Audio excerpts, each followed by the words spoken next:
반갑습니다. 국어 강사 강민석입니다. EBS 독서 제재별 전략 강의 첫 번째 강의 본격적으로 시작을 하도록 하겠습니다. 강의에 본격적으로 들어가기에 앞서서 여러분들에게 좀 당부를 드리고 싶은 말이 있습니다. 여러분들이 이 강의를 듣기 전에 교재에 있는 교재에 실려 있는 EBS 제재 그 지문과 함께 딸려 있는 변형 문제를 꼭 풀고 여러분들이 한번 이 내용을 전반적으로 숙지한 다음에 본 강의를 들으시기를 희망합니다. 왜냐하면 본 강의는 대단히 압축적이고 요약적으로 진행되기 때문에 여러분들이 그런 노력들을 해주시지 않으면 본 강의를 따라가기가 좀 어렵습니다. 그래서 이 강의를 듣기에 앞서서 먼저 여러분들이 예습을 꼭 해주시면 좋겠다 라는 말씀을 드리면서 시작하도록 하겠습니다. 자, 첫 번째 강의는 일리아데의 신화론이라는 지문을 가지고 한번 보도록 하겠습니다. 여러분들이 글을 읽으셨을 테니까 간단하게 글의 내용만 정리를 해보면 이렇습니다. 자, 이 글은 우선 뭐에 대해서 제시를 해주고 있냐면 20세기 초 유럽의 상황을 제시합니다. 이 20세기 초 유럽은 어떤 인간이 합리적인 존재로서 그 합리성을 바탕으로 진보를 이루어 나갈 수 있을 것이라는 믿음이 존재했다는 거죠. 그런데 그 결과가 뭐였다? 오히려 비합리적인 폭력이 발생을 했고 인간의 존엄성이 상실되는 문제가 발생하였다는 겁니다. 근데 여기서 문제가 되는 건 이 인간의 존엄성 상실이죠. 폭력 속에서 희생되어가는 그런 인간들이 존엄성을 상실하게 되는 그런 상황이 되는 거죠. 그래서 이 엘리아데라는 어떤 신화학자는 이 문제, 20세기 초 유럽의 합리성과 진보에 대한 믿음이 만들어낸 이 문제에 대해서 원인을 분석하고자 하였고 그 원인의 해결책을 제시하고자 하였습니다. 그래서 이 엘리아데가 선택한 방법은 뭐냐라고 했을 때 이 신화라는 걸 다시금 재해석하는 작업을 했던 거죠. 그래서 일반적으로 우리는 신화는 실제하지 않은 허구의 일이라고 생각하지만 엘리아데는 이 신화라는 게 실제하는 사실이다. 지금 우리가 보고 듣는 경험하는 많은 것들의 이유를 신화가 설명을 해주고 그런 설명의 바탕으로 해서 인간에게 어떤 행위의 모범과 가치를 부여하는 그런 기능이 있기에 실제하는 사실이다라는 거고 그것에 따라서 이런 신화에 따라서 이루어지는 신화적 시간이라는 거는 어떤 원초적이고 무한히 회복 가능하며 신성한 시간이다라고 이야기를 하고 있습니다.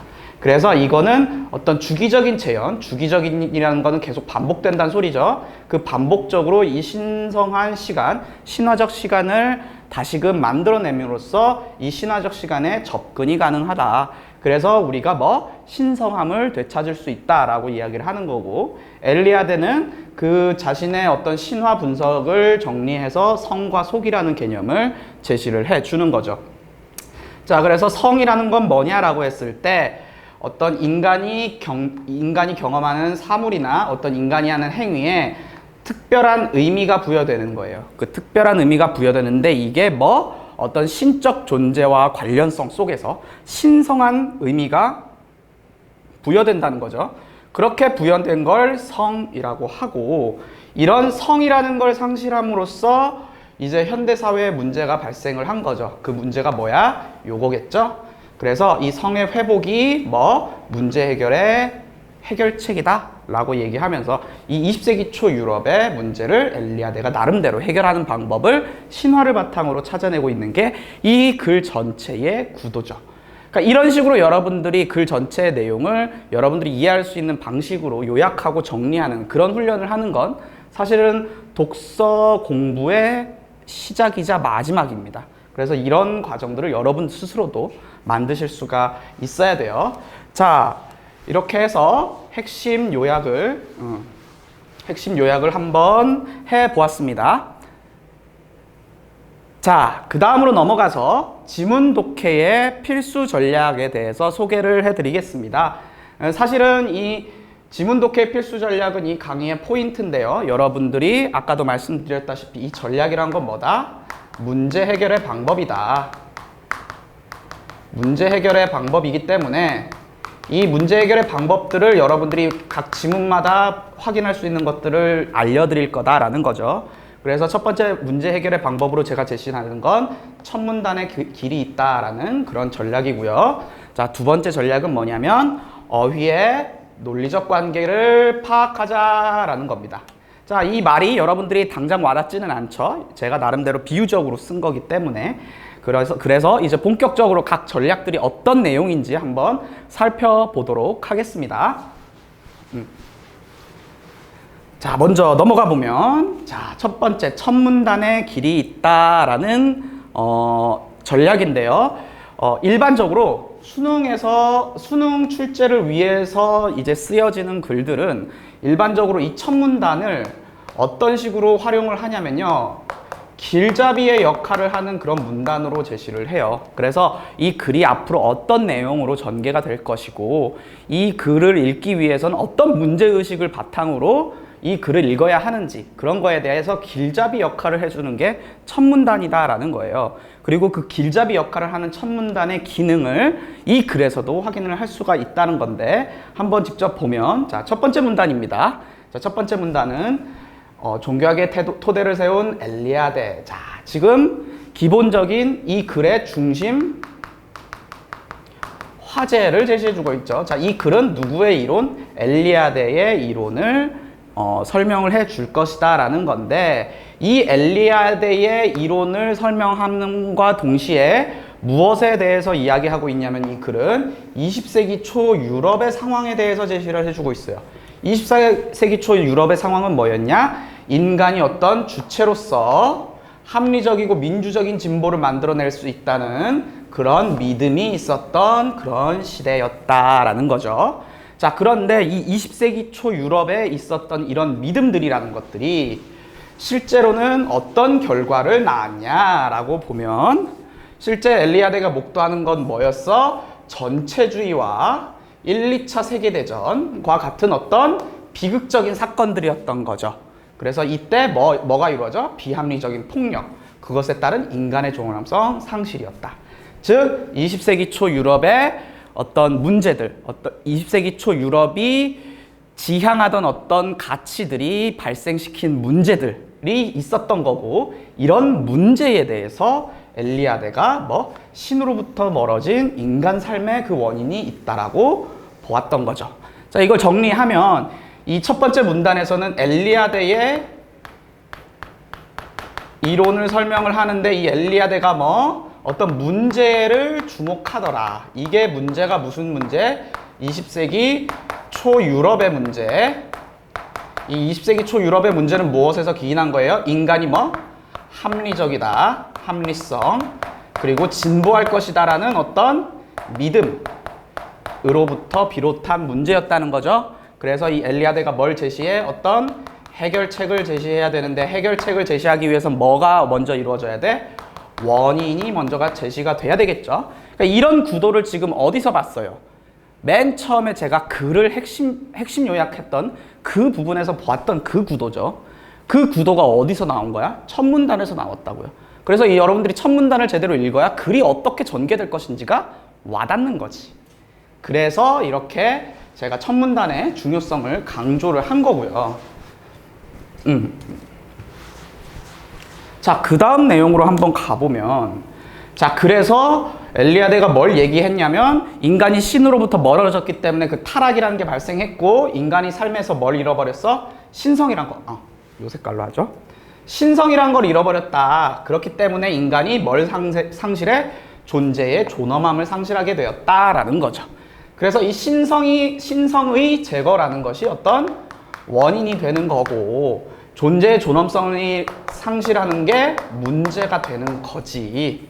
그래서 엘리아데는 뭘 제시해 주는 거야? 인간의 존엄함을 회복한다라는 문제 해결의 방향을 제시해 주고, 그 방향을 얻을 수 있는 어떤 근거를 어디서 찾았다? 신화적이고 원초적인 세계에서 찾았다는 거죠. 그래서 여기에 아마도 이로부터 문제 해결의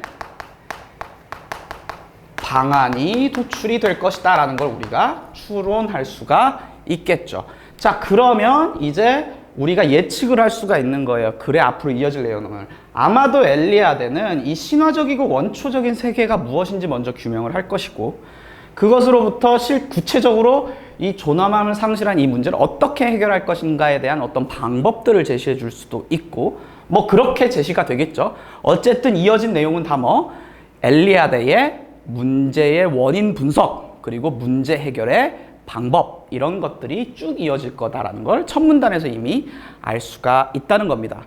자, 그래서 그만큼 이 첫 문단의 길이 있다라는 이 전략이 아주 중요하다라는 겁니다. 그래서 첫 번째 전략에 대한 해설을 요 정도로 마치고 다음 전략 한번 살펴보도록 하죠.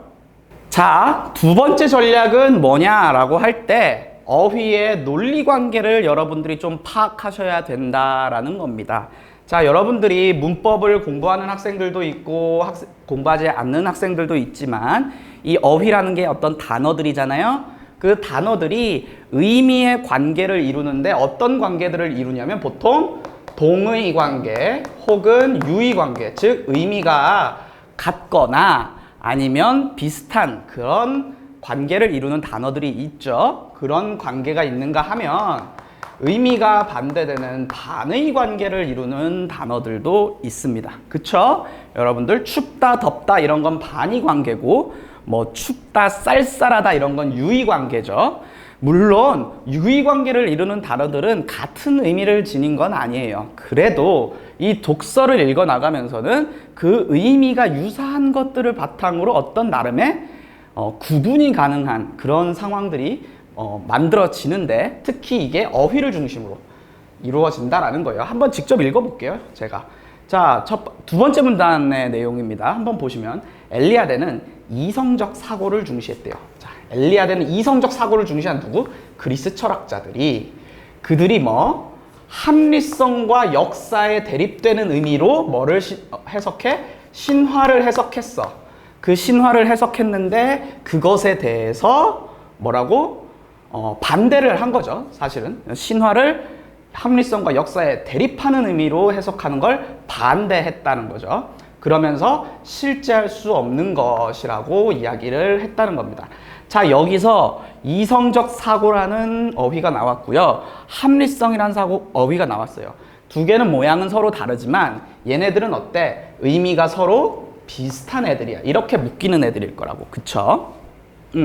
그러면서 이 그리스 철학자들은 이런 것들을 바탕으로 뭐 신화가 실제할 수 없는 것이라고 제시를 한 거죠. 그런데 엘리아데는 오히려 뭐 신화라는 게 뭐 실제하는 사실이다라고 이야기를 하고 있지. 자, 여기서 사실이란 표현과 실제란 표현, 여기도 나오긴 하지만 이 두 개의 표현이 서로 의미가 통하죠. 어떤 뜻으로? 진짜로 존재하는 것, 세계에 존재하는 것이라는 의미로 통하지. 그러니까 유의 관계를 이루죠.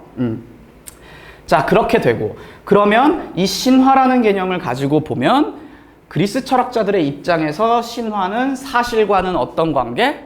반대되는 관계, 반의 관계를 형성하는데, 엘리아데의 입장에선 신화는 곧 뭐다? 사실이다. 이런 식으로 의미 관계가 어떻게 맥락 속에서도 새롭게 결정이 되기도 한다는 겁니다. 어쨌든 자, 그렇다는 거고, 자, 그 다음에 이 엘리아데가 이런 실제하는 사실로 신화를 봤는데 얘가 어떤 기능을 한다? 모범의 기능, 그러니까 우리가 따라야 하는 어떤 행위의 기준으로서 모범의 기능을 하기도 하고, 그거를 바탕으로 뭐 인간 삶의 가치라든지 의미라든지 이런 것들을 부여한다라는 거죠. 자, 이 세 가지 단어는 기본적으로 이 맥락 속에서는 어떤 의미로 쓰였냐면 뭐뭐 해야 하는 것, 이런 의미로 쓰이고 있죠. 인간이 따라야만 하는 것, 해야 하는 것, 이런 의미로 쓰이고 있단 말이야. 자, 이런 것들을 어려운 말로 당위라고 표현을 해요. 그런데 이 당위라는 단어는 무엇과 대비되는 단어로 굉장히 많이 쓰이냐면 사실이란 단어랑 대비되는 걸로 굉장히 많이 쓰여요. 이 글에서는 아니에요. 엘리아데는 신화를 사실이면서 동시에 뭘로? 당위로 보았던 거고, 근데 일반적으로는 당위라는 말은 사실과 상대되는 개념으로 쓰인다고.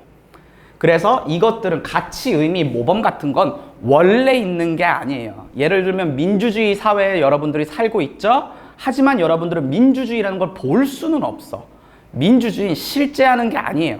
우리가 그렇게 하자라고 약속을 한 거야. 의미를 부여한 거야. 나름의 가치를 부여한 거야. 그래서 이걸 모범으로 삼은 거라고. 그래서 이건 당위야. 실제 하는 게 아니야. 그렇게 돼야만 한다라는 거지 실제 존재하는 게 아니야. 그래서 사실이란 말과 대비되는 의미로 쓰이기도 한다. 이런 단어들의 의미 관계를 여러분들이 잘 알아두셔야 된다는 거고, 그 다음 문단으로 넘어가서 계속해서 어휘의 논리 관계를 파악할 수가 있는데, 자, 3문단에서는 뭐 신화적 시간은 이라는 해서 신화적이라는 단어가 나오고, 이 신화적 시간을 뭐 주기적으로 재현해야 된다. 주기라는 건 뭐죠? 일정한 시간에 따라서 반복되는 것, 이런 걸 주기라고 하죠. 우리가 수학에서는 사인 곡선, 코사인 곡선 이런 것들이 일반적인 대표적인 주기 함수죠. 자, 그리고 일회적이라는 건 한 번만 일어나는 거지. 근데 이 일회적으로 사건이라는 거를, 신화적 사건을 주기적으로 재현해야 한다고 생각하는 게 뭐 고대 사회의 인간들이었는데, 사건을 일회적으로 받아들인 건 누구? 현대인들의 인식이라고. 그렇다는 점에서 이 일회적이란 말과 주기적이란 말은 어떤 관계를 이루고 있어? 여기서 반의 관계는 아니지만 상대되는 개념으로 쓰이고 있다고. 그치? 그리고 신화적 시간은, 사건은 주기적으로 이루어져야 하기 때문에 얘네들은 의미가 통하고 있고, 그러면은 요런 경계가 발생을 한단 말이야. 단어의 의미에. 자, 그리고 이 경계는 뭐 고대인과 현대인의 사이에서도 발생을 한다고. 이해되시죠? 자, 그 다음에 그들은 이라고 하고, 그들이라고 하면 여기서는 고대 사회의 인간들을 가리키는 거겠죠? 세속적이고 연대기적인 시간, 즉 세속적이다라는 말은 무엇에 대비되는 단어일까요? 무엇에 상대되는 단어? 신화적이란 말에 상대되는 단어겠지. 그치? 자, 그러면 이거는 현대인들이 생각하는 시간 개념이라고 볼 수 있겠죠? 자, 그리고 연대기적인이라는 거는 어떤 반복되지 않는 사건들이 이렇게 시간의 흐름에 따라 나열되는 것, 이런 것들을 연대기라고 표현하죠. 그래서 이 연대기적이라는 말도 뭐와 통하는 말이야? 일회적이란 말과 통하는 말이라고. 그렇죠? 그래서 이 세속적이고 연대적인 시간은 뭐 이거를 역사적 시간이라고 부를 수 있는데, 이거는 누구의 시간에 대한 누구의 개념? 현대인들이 가지고 있는 시간에 대한 개념이라고. 그래서 이 역사적인 시간, 이게 가장 주요하게 뭐와 대비되는, 신화적이란 말과 대비되는 그런 용도로 쓰이고 있죠. 그래서 이런 것에서 벗어나 원초적이고 무한히 회복 가능한, 자, 무한히 회복 가능한 뭐와 대비되겠습니까? 일회적이란 말과 대비되겠지. 자, 그리고 신성한이란 말은 신화적이란 말과 세속적이란 말과 대비되겠죠. 세속적이라는 건 우리가 일상에서 겪는 일들, 이런 것들이 세속적인 거고, 신성한 건 어떤 초월적 존재에 의해서 이루어지는 것들이지. 그래서 이 세속과 신성, 세속과 신화, 그리고 신화와 역사, 이런 것들이 계속 대비되는, 그리고 어떤 의미가 유사한 그런 관계를 이루는 그런 식으로 되어 있다는 거예요. 왜 이렇게 되냐라고 했을 때, 어떤 개념을 설명하는 가장 좋은 방법은 다른 대상과 비교하는 방법이기 때문인 게 하나가 있고요. 어떤 글을 쓸 때 동일한 개념, 어떤 비슷한 개념을 같은 단어로만 쓰면은 그 글이 너무 지루해져. 그래서 조금씩 어휘들을 바꾸어 가면서 쓰는 경향들이 있기 때문에 이런 유의관계와 반의관계가 형성될 수밖에 없다.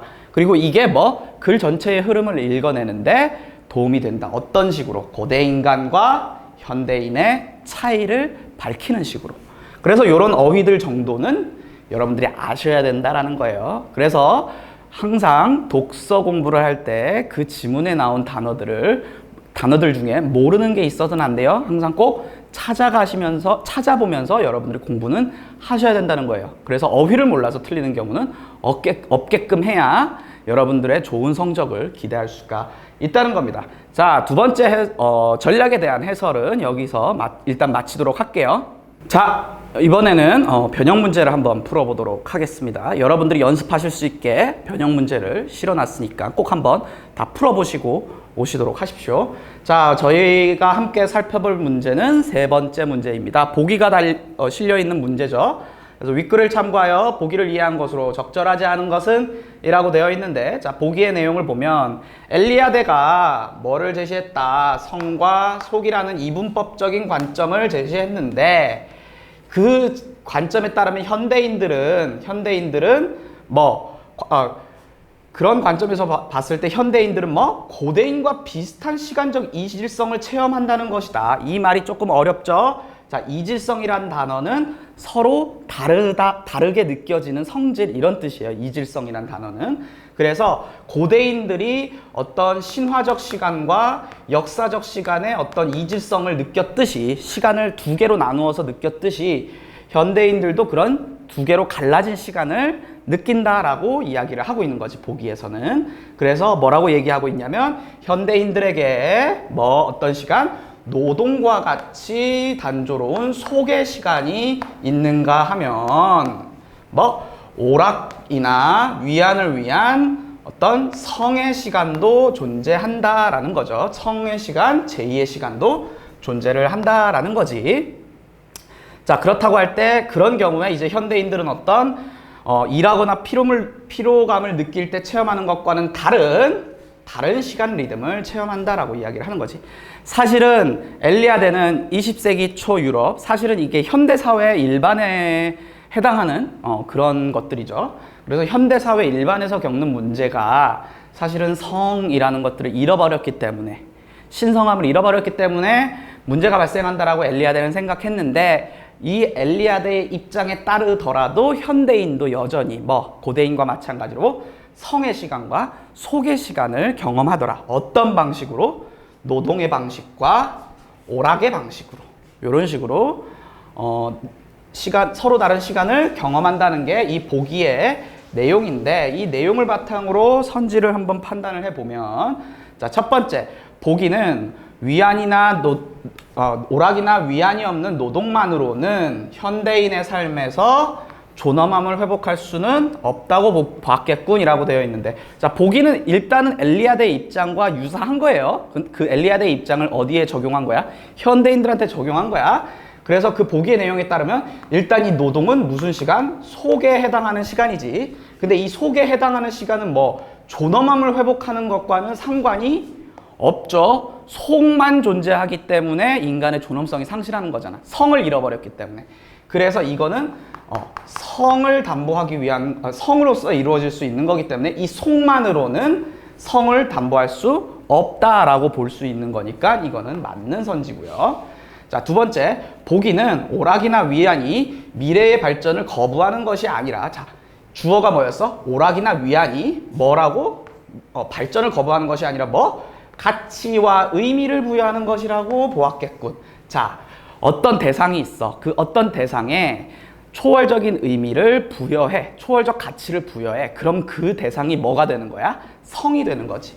자, 이게 성이 만들어지는 방식이란 말이야. 가치와 의미를 부여하는 것. 그래서 이 오락이나 위안은 이미 성이기 때문에 이 성을 바탕으로 성스러운 의미를 부여하는 것. 요거는 적절한 선지라고 볼 수가 있겠죠. 자, 3번. 보기는 현대인이 오락과 위안을 통해 일회적 사건에서 벗어나 역사적 사건으로 들어갈 수 있다고 보았군이라고 되어 있죠. 자, 오락과 위안은 성을 만들어내기 위한 것들이지. 성의 시간이죠. 성의 시간을 누리는 건데, 이 성의 시간은 어떻게? 계속해서 반복하는, 주기적으로 재현하는, 반복을 통해서 어떤 무한히 회복 가능한 그런 시간이었던 거죠. 그래서 일회적 사건이 아니고 이 성은 주기적 사건이어야 하고 어떤 원초적 사건이어야 되고 그것으로 돌아갈 수 있어야 된다라는 거였죠. 그런데 거기서 돌아가면, 이 일회적 사건에서 벗어나면 원래는 어디로 가야 됩니까? 신화적 시간으로 가야 되겠죠. 신화적 시간으로 가야 되는데 지금 여기선 역사적 시간으로 간다라고 얘기를 하고 있잖아. 그러니까 틀렸지. 이해되시죠? 앞에 본문에 있는 내용들을 잘 이해하셨으면 금방 따라오실 거예요. 자, 4번. 보기는 좋아하는 음악을 듣거나 사랑에 빠지는 것과 같은 행위라고 되어 있는데, 좋아하는 음악을 듣는 게 뭐야? 아까 말에서 나왔던 오락.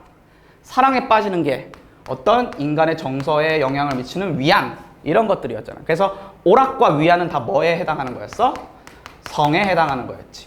이 성은 그 자체의 의미를 넘어설 수 있다고 보겠군. 사실은 어떤 대상이나 행위가 가지는 그 자체의 의미, 이게 속에 따른 의미인 거지. 근데 여기에 특별한 초월적 의미가 부여될 때, 어떤 초월적 의미가 부여될 때 뭐가 이루어지는 거야? 성이라는 게 구성될 수가 있는 거잖아. 그러니까 성에 해당하는 것들이기 때문에 이거는 그 자체의 의미, 즉 속의 의미에서 넘어서는 것들이다라고 볼 수가 있겠죠. 사실 사랑에 빠지는 거 이런 것들 여러분들이 이익을 위해서 하는 거 아니죠? 어떤 그 자체는 어떤 사람과 사람이 그냥 만나는 행위이지만 사실은 그것보다 더 큰 의미를 가지게 되잖아요. 음악을 듣는 것도 마찬가지고요. 자, 그래서 4번은 적절하고요. 자, 5번. 보기는 윗글과 달리. 자, 이 경우에는 윗글, 원래 지문과의 관계성을 살펴보아야 되겠죠. 근데 이 보기는 뭐라고? 현대사회에서도 뭐 성스러움이 부여되는 시간이 존재한다. 이게 뭐였어? 오락과 위안이었잖아. 그쵸? 그래서 윗글에서는 엘리아드의 입장에 따르고 있는데 이 엘리아드는 뭐 고대 사회에서만 성이 있었다. 현대 사회는 성을 잃어버렸다라고 얘기를 했던 건데 이 보기의 내용은 사실은 현대인들에게서도 성이라는 개념을 찾아볼 수 있다라고 얘기하는 거니까 정답. 적절하죠. 그죠? 그래서 정답은 3번. 자, 이 문제를 통해서 여러분들이 우리가 읽었던 그 지문의 내용을 잘 확인할 수 있을 것 같아서 이 문제에 대해서 풀이를 진행해 봤습니다. 이상으로 1강에 대한 강의를 마치도록 하겠습니다. 여러분들 고생 많으셨습니다. 감사합니다.